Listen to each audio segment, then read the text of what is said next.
People say, oh, that's a cool idea. Well, if somebody says that's a cool idea, that means nothing. If someone says, wow, that's interesting, that means nothing. If they say to me, oh my gosh, I got to have that now, how much is it? Then I know I've got a good product. So I immediately test the marketability or viability of a product by how people respond to me.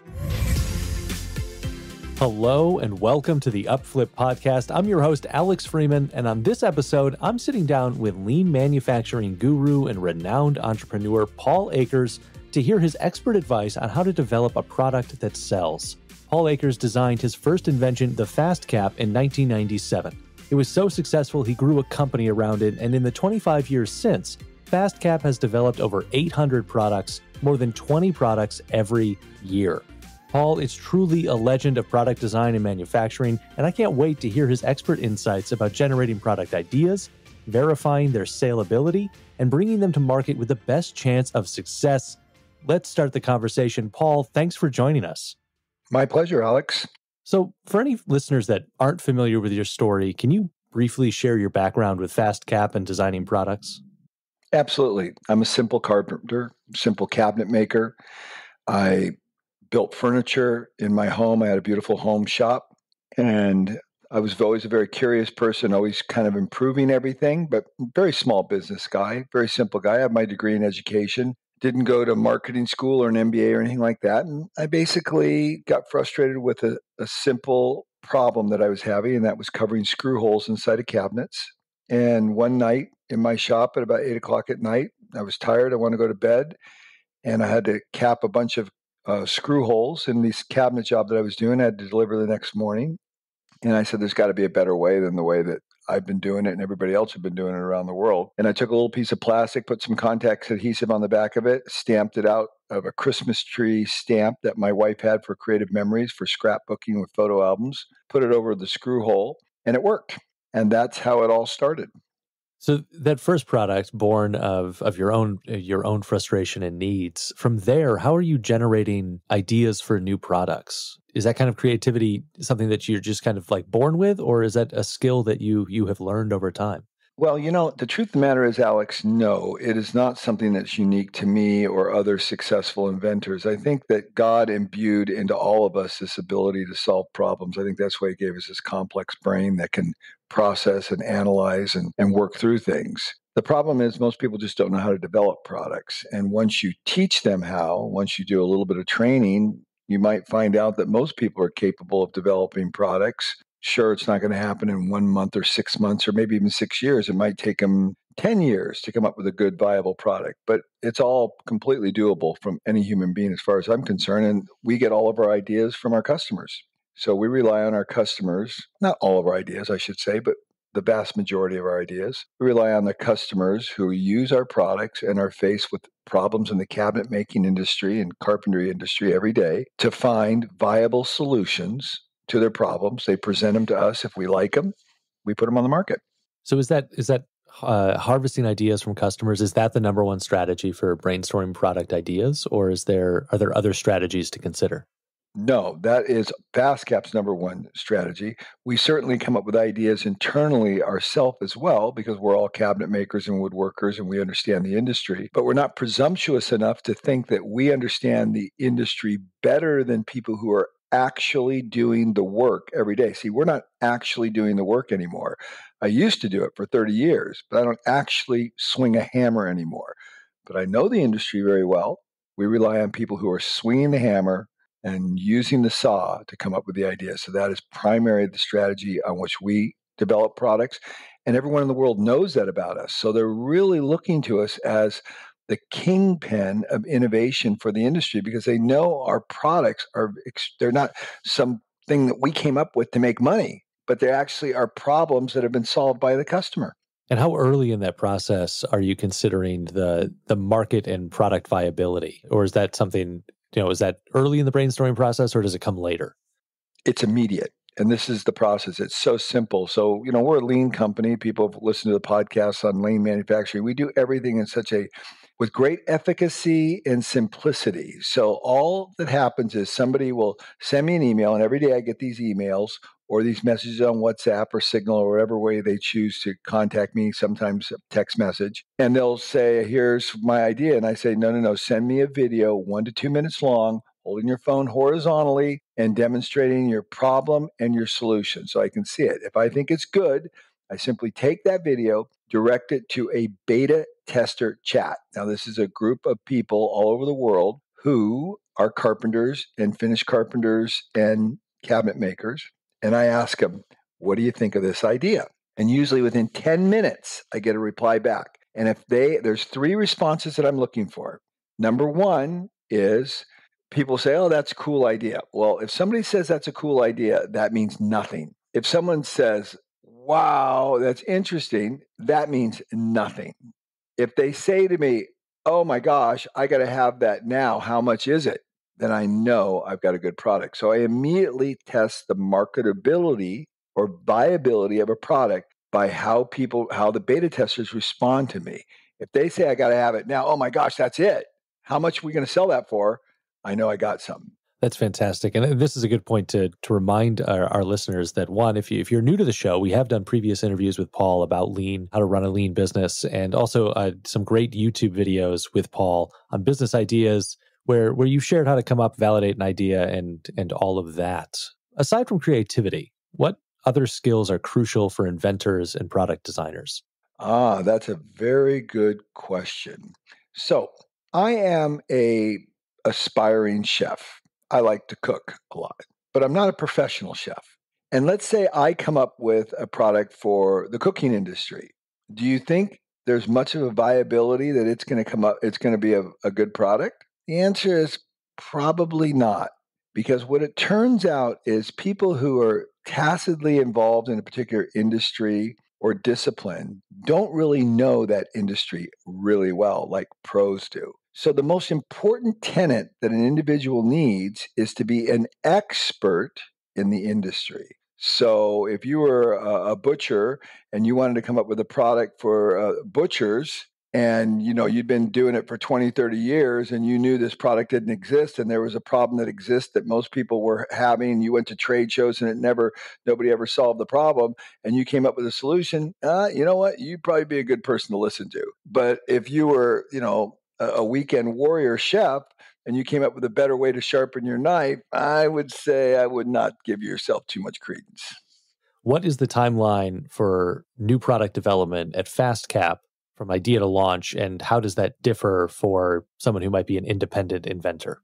Well, we're like no other company in the world. Nobody can do it like we do it. But I mean, we've done products and in just a few days had them on the market. We do rapid prototyping. We have injection molding, CNC. We can do everything. We can manufacture everything. If we think it's good, boom, we could start making it and start selling it the same day. The average product takes about 6 months, 3 to 6 months to get on the market for us, which is very, very, very fast. And we're launching, 20 to 30 new products a year. For the average company or the average single solo entrepreneur who wants to develop their products, could take 5 years, 10 years, could take a long, long time because they'll waste a whole bunch of money along the way. The first thing they'll do is they'll go out, run, get a patent, and they'll spend $20,000 or $30,000 with an attorney, which absolutely means absolutely nothing.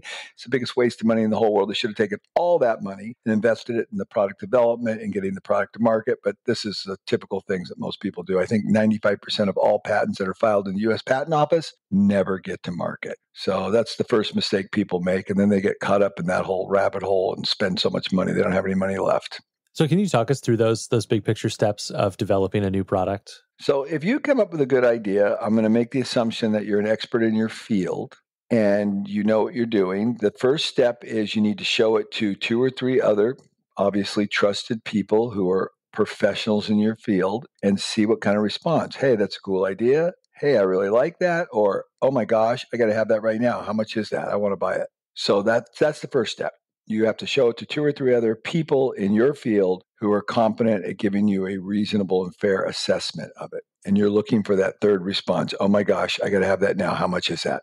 That's step 1. Step 2 is you need to develop a couple working prototypes and you need to give them to those 2 or 3 people that you showed them to and let them test them in the marketplace on a regular basis and see what the flaws are and issues are. Step 4, do not call an attorney. Do not file a patent. Do not have anything to do with the legal aspect of it. keep it relatively discreet. Don't tell a whole lot of people. Tell the few people you know that you can trust, and work very diligently on developing those prototypes. When you get the feedback from those 2 or 3 people, make the appropriate adjustments. You get it all ready to go. You start developing it so you can maybe produce 50 of them, 100 of them. You go and get a simple little website. You open up that website and you sell them direct. And eventually, maybe you'll be able to get them on Amazon. And then you ask the people who are buying them to post little video reviews, and you get the product going very organically in a very simple, straightforward fashion. That's how you do it. Now, you've made mention a couple times at this point about the patent process and the patent office being a waste of time and money. Can you talk a little bit more about why you feel that way? Well, it's completely and totally a waste of time. It's not just a little bit. It's just absolutely from start to finish. In Espanol, 100%, 100% a waste of time. And the reason why is very simple. Because the legal world is a very slippery slope, you might say. So you go ahead and get a patent, and then I'll just use me for an example, even though I'd never do this. But let's say I go ahead and knock your product off, and you find out about it, and you say, "Hey, Paul, you're making a product that's just like mine." And I'm going to say to you, "Okay, Alex, what are you going to do about it?" And you're going to go, "I'm going to sue you." "Okay, Alex, go ahead and sue me." So you go ahead and call up a law firm, and they say, "What do you think about this?" And they're going to say, "Well, you might have a case." "Well, how long is this going to take?" "Well, the initial motions and letters and so forth could take about 3 to 6 months." Meanwhile, I've sold $200,000 worth of your product. And I say, "Well, how much is that going to cost?" "Well, I bill out at $700 an hour. So you could figure the initial over the first 3 months, you'll spend somewhere between $70 and $100,000. And you're going to say, "I don't have $70 or $100,000. But I just spent $30,000 on a patent to protect myself from this." "But you don't have $70 or $100,000 to defend yourself." "Well, you're up a creek. You don't have any choices." But let's say you do have $100,000, and you go ahead and mortgage your house, and you tell your wife, "Oh my gosh, it's the best product in the world. We're going to make millions of dollars. We need to defend ourselves." So you spend that $100,000. And then you find out that FastCap has very deep pockets. And $100,000 for us is nothing. So we go ahead and fight you, and we wear you down. And next thing you know, you're up to $250,000. And you're really screwed. At this point, your wife's going to divorce you. You feel like a total fool, and you ain't one diddly. That's why a patent's worthless. So outside of the $30,000 to develop a patent, which can obviously go into the budget for developing the product, what are those development costs from taking an idea into a product for sale? Well, it always depends upon the complexity of the product, but in general, most people's products are not overtly complex, and you have to spend some money on cobbling together a prototype. And you can spend anywhere between $300 to $3,000 to maybe even $30,000, depending upon the complexity of the product. I'll give you an example. The tail lock is a lock system that we developed with Brian Way from Way Industries back in Boston. And basically, he had a big box truck, and people were always breaking into it and cutting the lock. So he developed a electronic pin system that locked his door on the back of his box truck so that you couldn't come up and cut it with a bolt cutter. So you couldn't get into it. It was virtually impossible. And Brian probably spent $4,000 or $5,000 getting the aluminum together, machining the parts, buying the electronic switches, buying the remotes, buying everything, consulting with maybe some electrical engineers a little bit on some of the circuitry on it.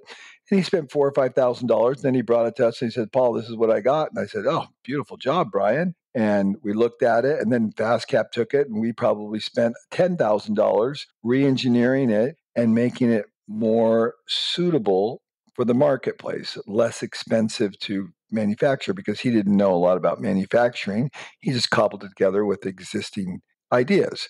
So by the time that product was all said and done, I think we had well into $25,000 in development costs before it got to market, not counting molds and tooling. Molds and tooling on that product, probably another $20,000. So, it can cost a little bit of money depending upon the complexity. Simpler products cost less. But if it's an injection molded part, you can figure an injection mold is going to cost anywhere between $5,000 to $10,000, $20,000 to get a mold made after you've proven the concept. So say someone doesn't have, that cash laying around, but they have this idea for a product that they want to develop. What kind of financing sources should they explore? Well, the most obvious one, the one that 90% of the people do, is friends and family. And they just go to their family members or their mom and dad or whoever, and they say, Mom and Dad, I need some money, and can you help me out? And usually that works, unless you're from a very poor family and there's no available resources. But that's generally what people do. The second option is to go to some company and solicit your idea to them. Most of the time, 95% of the time, that's a dead end and that it goes nowhere. I have so many people that come to me that have talked to the big companies, whether it be Home Depot, Lowe's, DeWalt, Porter Cable, you name it. They went to all of them, and they get nowhere. And then they come to us, and literally within a week, their product is being developed, and it's marching towards going to market. So there are three options: friends and family. You can go to the big guys and get screwed, or you can come to FastCap. And if we like the product, I'm not saying we're going to do it all the time, but if we like the product, it gets done very quickly, and then we end up financing the whole thing. And you get a 5% royalty on the sale price of the product. So if we sell it for wholesale, you get 5% of that. If you sell it for retail, you get 5% of that. It's very straightforward, boilerplate, simple, no smoke and mirrors. What about crowdfunding to get a product to market? Oh, I've seen many people do it. I've never seen it work, but I've seen many people do it. Usually, the people who do the crowdfunding get nothing out of it. And, there's an old saying, Alex, I'll tell you a great saying that everybody should know about. If you don't know this saying, you're going to have a very painful life. It's called OPM, other people's money. When someone's spending other people's money, it's not a good outcome. You just need to look what the government does with our money. If you're lucky, if you get a penny on the dollar. For a new product, how important is uniqueness? Like if similar products already exist, should somebody abandon their thought or change their concept? No. No, it has nothing to do with uniqueness. In my mind, it has to do with whether or not it solves a problem. You could have, for instance, I'll give you a good example. We have a product called the AccuScribe. There must be 1,000 different scribes on the market for scribing cabinets and countertops into the walls. Yet we sell tens of thousands of our AccuScribes. Why? Not because it's unique, because it does something. You could say that's the unique part of it, but no, it does something. It solves a problem that nobody else solved. So you want to use the nomenclature of unique, you can use it. But I think the real issue is, does it solve a problem? We call this in the legal world or the legalese a strong felt need. When there is a strong felt need for something, then it's viable that you could potentially get a patent on it and so forth and so on. I don't want to go into the whole patent thing, but this is the nomenclature that the attorneys use. It's a strong felt need. So we had an articulating head on our AccuScribe, which allowed it to get into very, very tight places where most scribes could not get in. That was a strong felt need. People needed to get into tight places. We solved the problem. Is it unique? Sure, it's unique. But the real issue is it solved the problem. For the individual inventor out there who maybe doesn't have the beta testing group or the experience that FastCap does in gauging product demand, how do they go about doing that kind of research and gauging whether or not there will be enough demand for their product? Well, I'll go back to the previous answer, and you've got to find people who are pros. If you're a florist, and you've got to go to three other florists, and you got to say, hey, I've got this new system for making arrangements. And again, if those florists look at it and say, oh my gosh, I've been struggling with that for 20 years. Finally, somebody came up with a solution. That's really cool. I want to buy those. Immediately. So I'm going to go back to the same answer I gave earlier. And you have to go to people who know the industry and are pros in it, and you can gauge really quickly, very fast, whether or not your product is relevant or not. Are there any other tools besides getting out and talking to people that people should be aware of in doing market research? Well, the most obvious one is just Google and click on the image tab and see what comes up. Locking system for box vans or box trucks. And then click on the image tab and see what comes up. It's very fast, very easy, and you can get a lot of research done in about 30 seconds. And then is there any information that inventors should be looking at in that market research phase that might influence the end design of the product? You don't know what you don't know.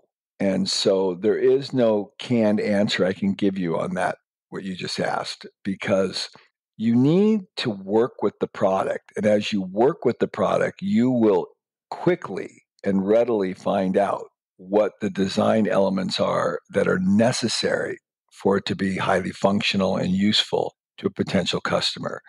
So no, I can't give you any answer off the top of my head, and I've got 800 products on the market. I always go back to what we call the Gemba. You got to go to the shop floor. You got to go to the people who use the product and let them test it, and you'll develop the criteria necessary for the product.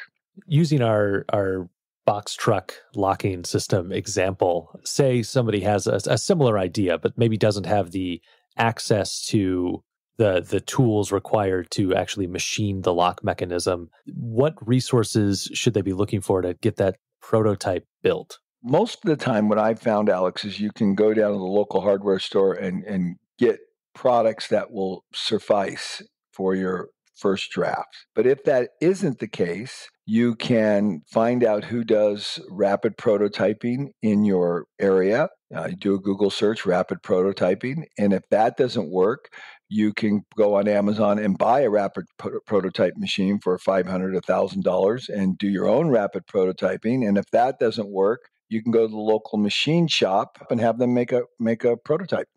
And then once you have that prototype, can you talk us through the testing process? Of obviously you want to get it into that beta group's hands as kind of quickly as possible, but are there certain things that you should be asking them to test for, or is it, take this, run with it, see if it does what you need it to do? Anything that bugs you, anything that is not suitable and doesn't allow you to do the job without a struggle. We say stopping the struggle. You want to be able to pull the tool out, and it needs to function exactly the way you want it to function. And if it doesn't, you need to come back to us and say, hey, this is not good enough. I'll give you a good example. So we have something called the Sharpie clip. So very common in our industry, people use Sharpie pens, the black, pretty thick headed Sharpie pens.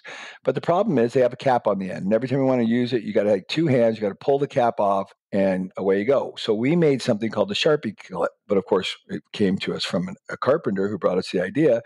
And you push the Sharpie pen into the clip, twist it, the cap then locks into the clip. And then you clip the clip on your pants or in your apron. And then when you go to use the Sharpie, you just pull on it, and the cap stays with the clip system. Use the pen and put it back in. So it's a one-handed operation. It's called the Sharpie clip. Well, it turns out that some of our beta testers who use it all the time say, it's a really good product. We like it, but, you didn't do the lead in very well. So when I put it onto my pants, I have to struggle a little bit to kind of get it seated because it's not really leading in well. You need to change your injection mold and smooth that out so that it just, when I put it on, there's no struggle, there's no resistance at all. And we missed it. And there you go. There's a good example of something that you're looking for: ease of use, zero frustration, zero struggle, seamless operation. So we're looking for those kinds of things because we don't want to get it on the market and then frustrate people. What we want to do, though, Alex, is we want to get it on the market and we want people to rave about it. We want them to say, this company is so smart. This thing clips on my pants easy. My Sharpie went into it instantly. I pulled it out, pulled it off 100 times. It works perfect. Oh my gosh, it's incredible. And then you've got 1,000 more customers off of that one person, as opposed to, yeah, it's kind of good, a little bit of a struggle. I had a hard time putting it on my pants. It bound up. I actually am tearing the edge of my pants now because they put a rough edge on there. Those are the two scenarios. So this is going to bring us to a section of our show we call our Fan Blitz questions. So these questions come from our YouTube community. Those of you out there listening, make sure you go find UpFlip on YouTube. Join the community. You can then submit your questions for future podcast guests. So 5 questions from that community for you, Paul. Quick answers, 10 to 30 seconds. Here we go. One, Education is asking, how do you find suppliers/manufacturers that can make the specific product you want to make? Well, the typical scenario in today's day and age is people go to China. I don't recommend that, but that is a typical thing. So how do you find those people? Well, I'll tell you how I did it 21 years ago. I looked in this green book. I can't even remember Erdsman's catalog. I can't even remember the name of the book anymore, but there used to be these giant encyclopedias that were on engineers' desks that I got a hold of. And you could go in there and find people that were in every trade imaginable. So I went to someone in the printing industry and said, hey, can you make this product for me? Then I flew back to Illinois and visited them and showed it to them. And they said, yeah, they could make it for me. And in short order, though, they couldn't make they couldn't keep up with my production. So I had to learn how to do it myself. So, you do the Google search, you find people that might be in a similar industry. If it's aluminum manufacturing, if it's injection molding, you look up injection molding, you look up wood fabrication, whatever it is you're trying to make, and start talking to people. And you're probably going to talk to about 30 or 40 people before you find someone that's interested in doing your project, because the problem in the beginning is the numbers are small. And most people don't want to invest all the time and effort to help you develop your product. And then maybe you do take it to China then they've spent all that time trying to get you up off the ground, and then it disappears. So that's one aspect. But I always encourage people to figure out how to make it themselves. I mean, most things you could figure out how to buy a few machines, a little bit of equipment, and figure out how to do it yourself. And it's not insurmountable. That's basically what I did. I had somebody make it for me for about 3 months, and then I went out and started buying machinery and equipment that I'd never heard of or seen before in my life. And I figured out how to do all this stuff on my own. Joe is asking, how do you prevent design fixation? Well, you become a lean thinker, and then you won't have that problem, because you'll understand that it's not about you.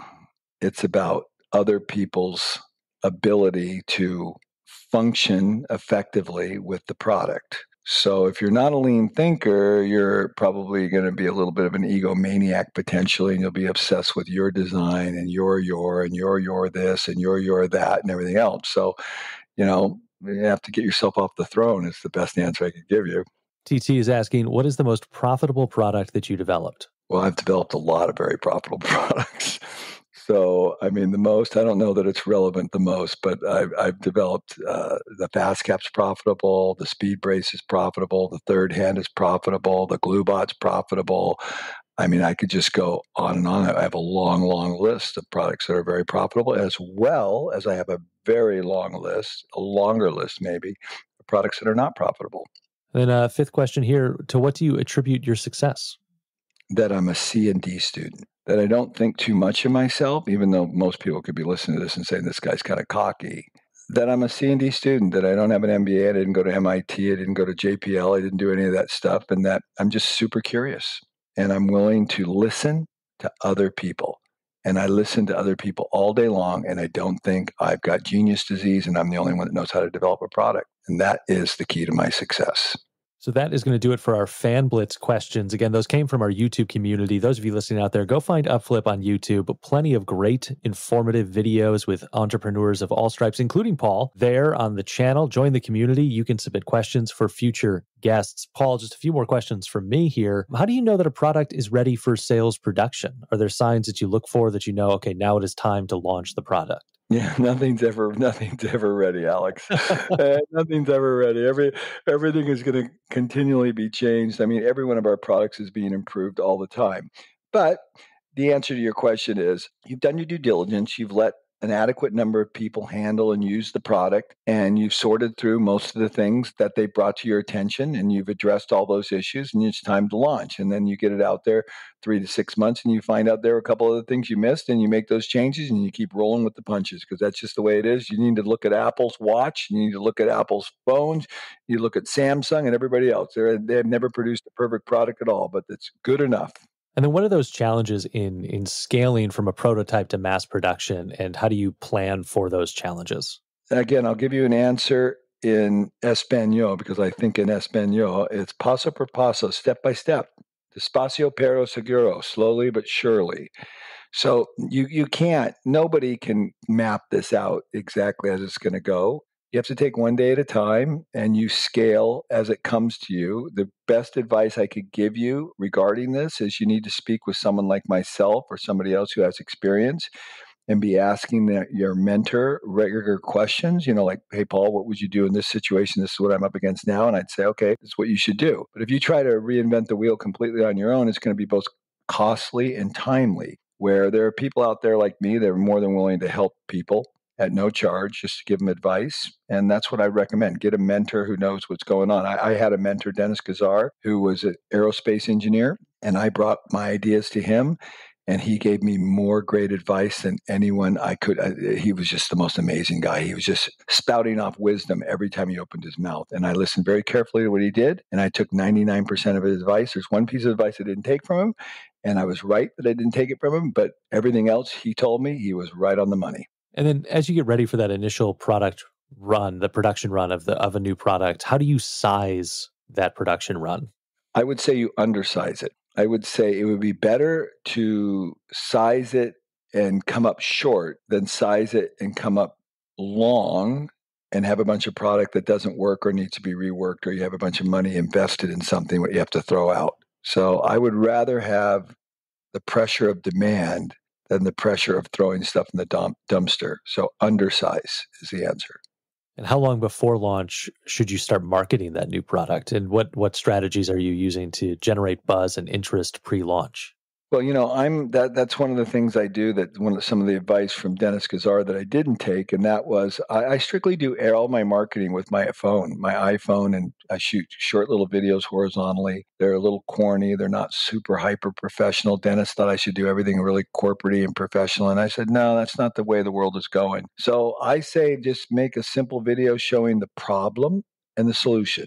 Keep it under 2 minutes and post it on YouTube. Get it to all friends and family, have them pass it around, particularly people in the trade or in the industry that you're addressing. And if it's good, it will spread like viral. And that's how my videos have gone. And then how important is packaging design for the success or failure of a new product? Does it matter or does it not matter? It matters. It matters way less than you think, but it matters.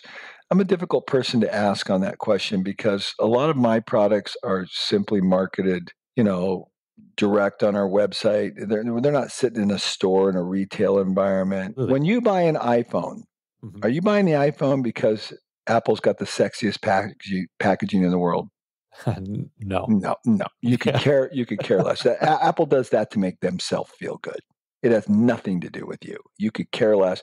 If that thing came in a brown paper bag, that's all you care about because the thing works. And that's what people care about. Does it work? When deciding to launch a product, what is the checklist of things for an inventor to consider? So like the when, where, and how to launch that product. What is going into those decisions? Well, it used to be that the most common way to launch a product was at a trade show. Trade shows, I'm not a big fan of them anymore. So I would say the main thing you need to know and do is the place where people in the industry that you're addressing gets their information. So if you're a plumber and you go into a plumbing supply store, you might want to make sure the rep at the plumbing supply store is aware of your product. That would be one vehicle, but the most obvious way, to be honest with you, is YouTube. I tell people the story. I had $1.5 million worth of airplanes, so I could fly. I have two airplanes, fly all over the world, fly over the United States, making sales calls and doing everything else. I sold all my planes because I started putting my videos on YouTube. So I took a $1.5 million investment and put it aside for my $1,000 iPhone and YouTube. And my YouTube does way better than the airplane does, and all the sales meetings that I used to attend. And how does that the timing and format of the launch impact the odds of success for a product? Nothing. Nothing. It has nothing to do with it. Just, the key is just get your product on the market. That's why the patent is such a colossal waste of time. You'll spend years trying to get the patent and protect yourself and having sleepless nights and talking it over with your wife or your husband and saying, oh my gosh, someone's going to rip me off. If somebody rips me off, forget about all that nonsense. Get the prototypes built, get a small production run made, make a website, get it on the market, period. You'll figure it all out step by step, paso por paso, despacio pero seguro. It's that simple. Stop worrying about all that nonsense. It's all nonsense. And once you get that product launched, there's all sorts of things to manage there: logistics of inventory, shipping, fulfillment. What systems are you using to manage those aspects? And what advice do you have for people who maybe haven't done it yet? It wouldn't be the same if I answer. It wouldn't be an appropriate answer, Alex, because we're a very sophisticated, Yeah. tens of millions of dollars a company in 40 countries. Any answer I give you is like shooting a fly with a bazooka. I mean, it doesn't make any sense. So, the average inventor coming up with a product, they can manage everything they need to do on QuickBooks. So, you got $100 program, whatever it costs. I don't know what it costs these days. You don't need any more than that. And you should be able to manage your inventory on a spreadsheet. And then beyond that, you need to be counseling with someone who is your mentor, who can advise you on scaling those things at the appropriate time. But right now, I'd be handing you a machine gun to shoot an ant. It wouldn't be appropriate. And then I think that, the other last big question about a new product getting to market is finding that pricing. How do you determine what the correct pricing for a product should be? I'll never forget asking that question to one of my mentors, Dave Lepke. I remember where I was when I asked Dave that question. I remember every last detail. And I said, Dave, how do I price this thing? And he goes, Paul, and Dave at the time had 800 employees and was doing school agendas, and he was a very successful guy. And he was my mentor advising me. And he said, Keystone, Paul. I said, what the hell is Keystone? He goes, Keystone margin. If it costs you $1 to make it, sell it for $2. I go, oh, okay, thanks, Dave. I appreciate that. It's pretty much that simple. You can figure also that if you're going to go to distribution, which I don't really recommend anymore. Back in the day when I did it, distribution was common. So, for instance, if it cost me $1 to make something, I would sell it for $2, and the distributor would buy it for $2. Well, the distributor also wants to make good margin, and they love a Keystone margin. They don't have to get a Keystone margin; they can get a 30% markup. But if you give them a Keystone margin where they buy it for $2 and they sell it for $4, do you think they're going to be happy with your product? You bet they're going to be happy with your product, and you bet they're going to want to promote it. So it ends up to a 4-time multiplier by the time it gets to the consumer if you're going through distribution. And I guess on the distribution question, like, should inventors be aiming to get their product into stores, or should they be aiming to set up a website and a platform to sell directly to consumers? Short answer, website, direct consumer. But let me explain what the obstacle is. So you take someone like me. I'm a cabinet maker, got a 2-man shop, 3-man shop. I got a couple employees working for me. I call up my local distributor, Lewis and Company, who's located in 5 states. And, they're a $30 million company. And Joe Blow, Paul Akers calls them up and say, I got this cap I want to sell you. And they're like, do you know anything about distribution? Can you deal with the supply chain issues that we have to deal with? We have 30 branches. And they're like, I'm going to add you as a vendor and you're a Joe cabinet maker. I don't think so. So getting into distribution is not very easy. Now, I managed to do it because I did not give up. Unfortunately, I had a good product too. But the bottom line is it's not easy to get into distribution. If you can do it, that's great. But most distributors are not going to want to deal with a little mom and pop startup invention company unless your product's incredible and they really see the viability of it. And then maybe they'll do it, right? So maybe they won't. That's why I recommend just go direct. And today's, with the technology age, the communication with Facebook and all the other vehicles we have and Instagram, if you can't sell your product on the internet, you ain't got a product. On the distribution question, if you are trying to go that route, what kind of material should you be putting together to show them that so that they may consider your product? Currently, in today's day and age, if you want to get their attention, you send them a 1 to 2 minute video and let them watch it, and that will be enough. And then let them pull the information from you that they want. So if they say, okay, I need pricing, I need price breaks, I need a sell sheet that I can send out to my sales staff or whatever they'll determine what they need. But in today's day and age, a YouTube link with a 1 to 2 minute video shot horizontally, home run. Then once that product is launched, what metrics are you looking at to determine if it's a success? A reorder. This is another great answer that I got from one of my mentors. My uncle Will from New York. He's Dominican, really savvy guy in the oil industry. And I'll never forget the conversation I had with him too. I was selling my product. I go, Uncle Will, I sold $1,000 worth of my product. He goes, well, Paul, they might just be filling the pipeline. That means absolutely nothing. And I go, what the hell are you talking about, Uncle Will? He goes, well, it means absolutely nothing until they reorder over and over again. Then you have something. They could just be filling the pipeline. What information are you using after the initial launch to maybe further refine the design of the product or the marketing that you're using around that product? Your phone number being readily accessible to everybody that uses your product. So if you have a website, you had to plaster your cell phone number right on the homepage. Like, you can get it to me very simply, very easily. Here I am running a gigantic company and everyone can access me with no problem because I want to know if there's a problem. So get your phone number out there and make sure people can get a hold of you. When's the last time, Alex, you tried to contact a company and get to somebody who can give you a viable answer? The answer is, it's almost impossible. You get some flunky who doesn't know what the hell they're doing or has no authority to do anything. You want to be accessible to your customer base so they can get direct feedback to you. Say you launch the product and it isn't selling well. What steps do you take to identify and fix that problem? Well, there are two answers to that. Number one, maybe you didn't do your market research or your beta testing properly if it's not selling well because your beta testers were telling you this is a great product and I want to buy it right now. Either you weren't listening to them, that would be one option.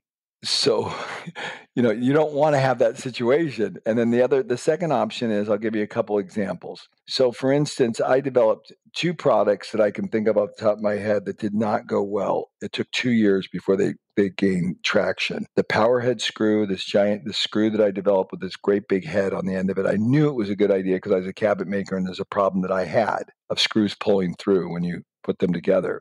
But for whatever reason, the market didn't gravitate to it. And I remember catching lots of crap from everyone in my company, including my wife, that, we just spent $50,000 on screws. We got screws coming up our yin-yang. We don't even know what to do with all these frickin' screws. We can't even afford to keep them in our warehouse. And no one's buying these damn things. And I'm like, I know it's a good idea. Just be patient. Today, it's a gazillion-dollar product line, and we sell a hell of a lot of them. It takes sometimes a little bit of time for the market to accept it. So if you have the money and you can afford to hang out there, that's good. In this case, I was the expert, Alex. I was the cabinet maker. I knew the problems. I knew that the product was good. I was patient. Other people weren't because they didn't have the experience I had, and I prevailed. But most of the time, that's not the case. If a product's not selling well, it's because you probably screwed up and didn't do your market research. But there are cases where you need to be patient. The flip side of that, you launch a new product and it sells gangbusters. What do you do to build off of and grow that success?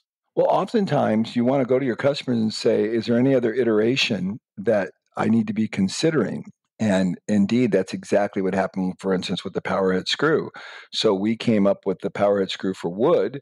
And then a lot of our carpenters are saying, well, we're working with metal studs and the wood screw doesn't work. You need a powerhead screw with the self-tapping metal configuration.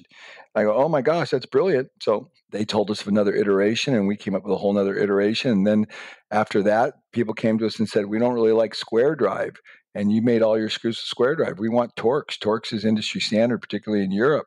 So you need to change your head to Torx. So now we have a square drive and a Torx and a metal. And, we've got a full complement of products just based on the customer feedback.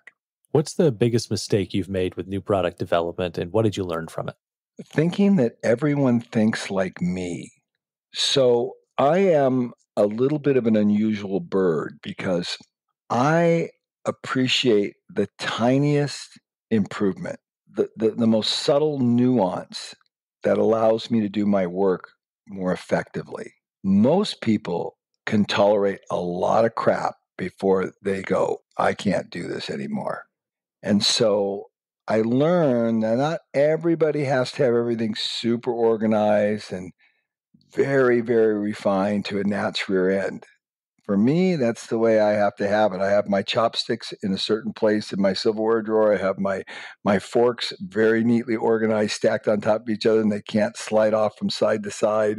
I have my spoons the same way. I have my bowls exactly the same way. I don't have 5 different kinds of bowls. I have one kind of bowl. I haven't got a complement of 30 years of bowls stacking up in my cupboards.